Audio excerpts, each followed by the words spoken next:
attention was given by South Africa to this situation.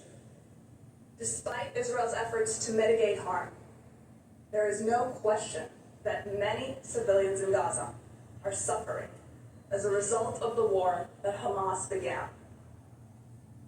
While Israel is seeking to minimize civilian harm, Hamas is doing everything in its power to use the civilian population and civilian infrastructure for its own protection, thwarting humanitarian efforts aimed at alleviating the distress of the civilian population.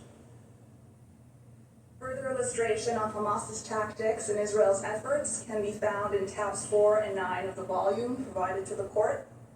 I now turn to describe just some of the humanitarian coordination efforts that Israel has been engaged in, and Mr. Sender will further expand on this. Israel maintains a dedicated military unit called Kogat, responsible for routine coordination with international organizations in Gaza with respect to various humanitarian aspects. It is Kogat that mans and operates the crossings between Israel and Gaza. This includes the Erez crossing, through which prior to October 7, almost 20,000 Gazans passed through into Israel daily for work. South Africa showed a map yesterday, with the Erez crossing marked closed.